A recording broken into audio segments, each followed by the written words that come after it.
오만과 편견 TV 시청자 여러분, 안녕하세요.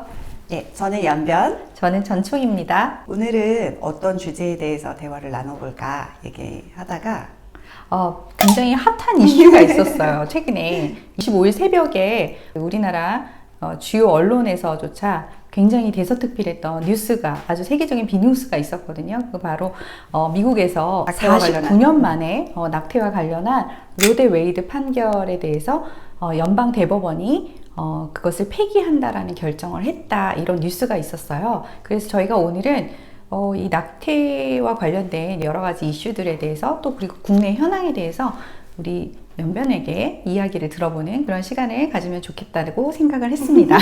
네. 네, 일단 먼저 말씀드릴 것은 미국에서 이게 뒤집혀졌다고 해서 미국에서 낙태가 전면 불법이 되었다거나 그렇게 확정된 건 아니고요. 미국의 법 체계가 연방 대법원에서 주법에 대한 위헌성을 결정하지 않는 한 주 헌법이 그 주를 지배할 수 있기 때문에 각 주의 헌법에 따라 기준이 정해지는 거예요. 그 주 헌법이 낙태를 금지하고 있으면 금지되는데, 지금 현재 이미 낙태를 전면 금지하는 형태 혹은 심장 박동을 기준으로 해서 낙태를 금지하는 입법들이 마련돼 있고, 그렇지 않은 주에서는 또 반대로 낙태를 처벌하지 않는 주도 여러 주 있을 것 같아요. 그러니까 좀 더 쉽게 말씀을 드리면, 미국에서 그 연방 대법원의 결정은 굉장히 상징적인 의미가 있는 거예요. 왜냐하면 미국의 헌법에 대해 헌법을 가지고 이제 법의 어떤 큰 틀을 규정하는 거기 때문에 굉장히 큰 의미가 있는 건데, 사실상 이것은 미국의 특성상 지금 연변이 말씀하신 것처럼 이제 각 주로 그 결정권에 대해서 돌려보낸 거예요. 원래는 미국이 각 주별로 이 낙태에 대한 어떤 법들이 있었는데, 그걸 73년도에 연방 대법원에서 낙태를 제한하는 것은 위헌적이다, 이런 결정을 내렸던 것이 지금 49년 만에 이제 그 결정이 폐기가 된 거고, 그러면 다시 원래의 시점 49년 전, 그러니까 73년의 그 시점으로 돌아가서 이제 각 주에서 낙태와 관련된 법을 만들어야 되는 거죠. 그렇죠? 그렇게 이해하면 더 쉬운 거죠. 네, 맞아요. 근데 먼저 또 말씀드릴 게, 73년에도 그냥 낙태는 전면 합법화한 건 아니에요. 그렇죠. 우리나라 헌법재판소가 헌법불합치 결정했을 때와 동일하게 이게 이제 임신 3분기설이라고 하는 주기설로 나뉘게 돼서, 임신을 총 3가지 주기로 나눠서 첫 번째 주기에는 아기가 아주 작은 시기에는 낙태를 좀 이렇게 무제한하게 허용하는 기간, 이게 14주 정도까지였었고요. 그리고 22주 정도까지는 제한적으로 어떤 상담을 받아야 된다거나 이런 사유가 있을 때 허용하는 형태. 그렇지만 이때까지는 낙태를 허용하는 것이 미국 헌법에 반하지 않는다. 그렇기 때문에 모든 주에서 다른 헌법을 가지고 있었다 하더라도 이때까지는 낙태를 허용해야 한다라는 규정이었고요.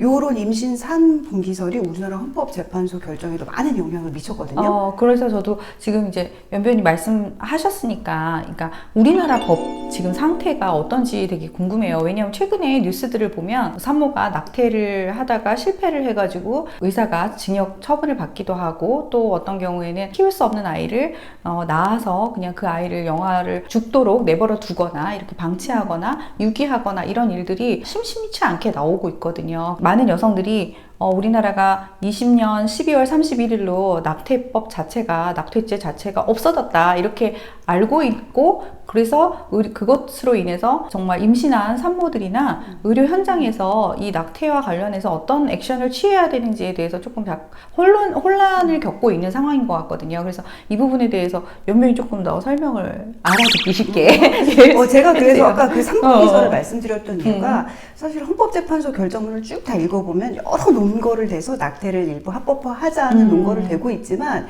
이 주수를 이렇게 명시했어요. 22주. 저는 딱 봤을 때 헌법재판소에서는 미국처럼 임신 3분기설을 적용해서 우리나라에도 이렇게 3분기로 나누라는 거구나 라고 받아들였고, 그런 일종의 명령이나 제안, 국회에 대한 제안이나 권고가 있었던 거죠. 네. 그런데 지금 미국 이제 판결이 뒤집히면서 이 3분기설이 무너져 버린 상태이기 때문에 헌법재판소가 사실은 약간 멘붕이 어떤 근거가 없어진 셈이네요, 네. 사실. 그러면 이제 정말 우리나라 헌법재판소의 그 불합치 결정을 통해서 그 입법 숙제를 받은 국회 입장에서도 조금 되게 혼란스러울 것 같긴 해요. 근데 지금 현재 우리나라 국회 법 개정의 상황은 어떤가요?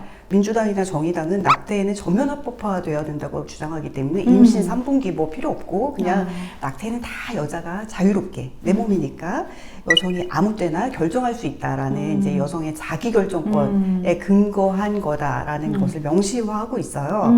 그래서 기간과 제한 없이 언제든지 할 수 있게 네네. 뭐 어떤 제한, 조건이나 이런 걸 두지 않도록 최대한 적게 제한하도록 하고 있는데 사실 이런 형태의 입법은 뭐 캐나다 정도 의료와 관련한 우리나라랑 시스템이 완전히 다른 접근 방법이 완전히 다른 캐나다 정도 있을 뿐이고 사실 그렇게 많지 않은 입법이고요.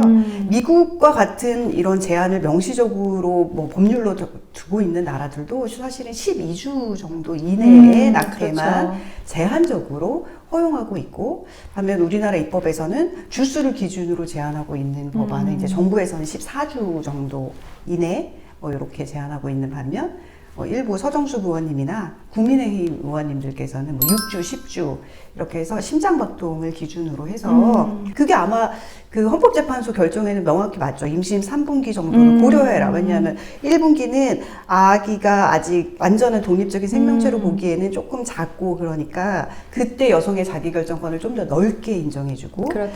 아기가 조금 더 크고 엄마와 이제 한 몸이 되어가는 과정에서는 여성의 자기결정권과 이 조화를 이루고 이후에는 아기의 생명권을 좀 더 많이 보장해주는 형태로 이렇게 제한의 정도를 달리해라 라는 형태를 네. 반영한 뭐 법안이 나와 있습니다. 그러니까 쉽게 말하면 헌법재판소가 우리나라는 원래 그 형법에 낙태가 죄로 되어 있잖아요. 근데 사실상 그 죄로 이렇게 규정이 되어 있지만 그 법이 잘 적용돼서 실제로 법의 집행을 받거나 그런 부분들은 거의 없어서 그러니까 어떤 면에서는 우리나라에서는 굉장히 불법적으로 낙태가 오랫동안 이렇게 실시가 되어 왔었잖아요. 그런데 어떤 면에서 이제 헌법재판소는 거기에 일정하게 틀을 좀 만들어서 여성도 안전하고 또 태아도 지킬 수 있는 그런 법으로 좀 조화롭게 이렇게 만들라는 주문이 아니었을까 싶어요. 왜냐하면 낙태를 그냥 전면적으로 죄라고 딱 규정을 해버리면 우리가 현실 속에서 있는 많은 낙태를 법을 집행하기가 굉장히 어렵잖아요. 그러니까 법이 처벌을 목적으로 하지 않기 때문에 처벌이 아닌 이런 일을 합법적인 범위 내에서 하고 그렇지만 너무 무제한하게 이뤄지지 않도록 좀 질서를 잡는 형태로 고민을 해라라는 게 헌법재판소에서 내린 고민의 결론은 약간 미국식 이었고요. 그렇죠. 네. 미국에서는 이제 이게 뒤집혔기 때문에 그 나름대로의 고민을 또 하고 있을 텐데 우리나라는 진짜 완전 멘붕 상태이고 그렇죠. 지금 제가 최근에 이제 언론사들에서 연락을 가끔 받는데 이런 기자분들도 계세요. 낙태죄는 없애고 낙태 강요죄만 만들면 어때요? 네네. 네, 그런 분들도 계시더라고요. 이런 여성분들이 실제로 계시니까 이런 그렇죠. 생각을 하시겠죠. 그리고 많은 여성들이 이제 낙태를 하는 이유 중에 하나가 가족들이나 남편 또 남자친구 이런 분들의 권유 내지는 강요에 의해서 하는 그런 케이스들이 굉장히 많다고 저도 이렇게 자료에서 봤거든요. 이런 분들에 대한 어떤 뭐 처벌 뭐 이런 것도 필요할 것 같아요. 왜냐하면 근데 저는 사실 낙태죄가 어떤 면에서는 좀 필요하지 않나 이런 개인적인 그런 생각을 해요. 왜냐하면 형법이잖아요. 그리고 살인죄라는 게 형법에 분명히 있잖아요. 그러면 그 살인이 죄라는 것을 가르쳐 주기 위한 어떤 법의 기능이 있지 않나. 이제 저는 잘 법알못이지만 그런 생각이 들어요. 그래서 낙태도 사실은 어쨌든 하나의 생명을 이렇게 없애는 그런 행위이기 때문에 그거에 대한 어떤 사람들의 판단의 기준, 죄의 기준 이거를 이렇게 명시해주는 부분들이 있어서 그런 기능이 있어서 낙태죄도 어떤 면에서는 필요하지 않을까 이런 생각을 하고 있어요. 그렇죠. 왜냐하면 사실 법정에 오는 많은 피고인들이 그게 죄가 되는지 몰랐습니다. 라고 하는 경우가 있습니다. 근데 법의 무지는 용서받지 못한다라는 법원이 있는데 법은 그 사회의 질서와 약속이기 때문에 한번 정해지면 그걸 모르는 것은 용서의 기준이 되지 않고 고려의 사항일 수밖에 없거든요. 예전에 오은영 박사님이 어떤 연예인 아이에 대해서 하면서 엄마가 무조건 다 들어주면 안 된다. 안 되는 거 되는 거를 명확하게 그렇죠. 선을 그어줘라. 그래야만 아이가 어디까지가 내가 허용되는 한계인지를 알 수 있다라고 하는 것처럼 우리가 전부 아이는 아니지만 사회 전체의 질서 안에서 어디까지는 내가 허용되는 것이고 허용 안 되는 것인지 그렇죠. 제가 음주운전을 기준으로 많이 말씀드리는데 예전에는 사실 맥주 한 잔 먹고 운전하는 것까지는 허용 기준 범위 내에 있었거든요. 이제는 안 되는 거예요. 맥주 한 모금이라도 입에 대면 음전이 안 되는 기준으로 이렇게 안으로 들어왔단 말이죠. 이런 식으로 사회의 통념에 비추어서 되는 것과 안 되는 것을 법으로 정해주는 게 이게 법의 의미가 있는 거거든요. 그래서 저도 낙태죄가 정해진다면 그 기준을 정하는 선에서 왜냐하면 헌법재판소 결정을 무시할 수는 없거든요. 지금 당장. 그렇기 때문에 그 결정 범위 내에서 법이 정해줘야 된다. 사실 아까 말씀드렸듯이 낙태를 강요당하고 있는 여성도 지금 처벌 못 받아요. 네, 실제 그렇죠. 강요죄라는 죄명이 있지만 이건 폭행 협박이 있어야 되거든요. 폭행 협박을 입증할 수 있을 정도로 맞아가면서 낙태를 당한 경우라면 모르겠지만 그렇지 않고 이제 여러 가지 회유 등을 통해서 낙태를 강요받는 경우라면 상대방만 처벌할 수는 없는 상태란 말이죠. 그러면 여성도 보호받기 위해서는 역시 마찬가지로 더 약자인 태아도 보호하는 구조를 만들어야 이 질서가 차곡차곡 잘 형성된다 이렇게 생각하게 되더라고요. 그렇지만 이제 또 어떤 면에서는 여성들이 실질적인 삶에 있어서 낙태를 하게 되는 일들이 그래도 발생을 하잖아요. 현실에 있어서. 그래서 그분들이 어떻게 하면 낙태를 가능한 한 하지 않을 방향으로 할 수 있을지 이런 부분들은 우리 사회가 좀 같이 고민했으면 하는 주제인 것 같기도 해요. 헌법재판소 결정 범위 내에서 뭐 주수 제한이 어느 정도 인정될 수밖에 없지 않냐. 저는 또 법률가로서 헌법재판소 결정을 나중에 바꿀 수 있다면 그거는 그 그쵸, 다음의 그쵸. 문제고 네. 그 범위 내에서는 그러면 우리가 협의를 해야 되지 않나 어느 정도에서는 네. 그래야 이 문제의 돌파구가 마련되지 않을까? 미국이 이게 49년이나 됐는데 미국은 이 문제가 보수와 진보를 나누는 접점이 되기도 한다고 하거든요. 그렇죠. 근데 우리나라도 지금 3년 차 됐는데 이제 국힘당에서도 명시적으로는 아니지만 좀 낙태죄를 남겨두는 형태로 있고 싶어하고 민주당은 아예 없애는 형태로 약간 이렇게 양분되는 양상이 있습니다. 그런데 이게 오래되면 오래될수록 저는 싸움이 더 치열해진다고 생각하거든요.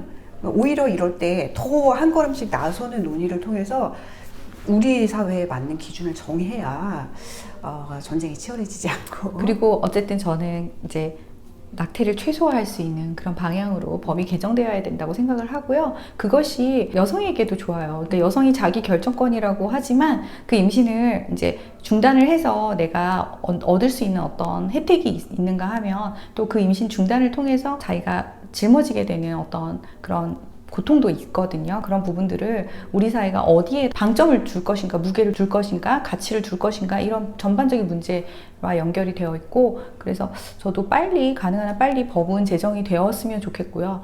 그리고 이게 무슨 세계적인 흐름이 있기 때문에 뭐 미국이 저렇게 간 것이 엄청 이상해서가 아니라 이 49년 흘러오는 동안 문제가 다방면에서 발생하기 때문에 이 문제가 치열한 대립의 접점이 되었던 것이거든요. 그렇죠. 그 부분을 좀 한번 같이 더 깊이 고민하는 그냥 마이 바디 마이 초이스가 아니라 그 내면에 있는 의미를 좀 같이 생각해보는 계기가 되기를 좀 바랍니다. 혹시 보시고 의견 있으시면 댓글 달아주시면 저희도 같이 고민하는 시간 되었으면 좋겠고요. 댓글과 좋아요 그 다음에 알림 설정 부탁드립니다. 네, 시청해주신 여러분 감사합니다.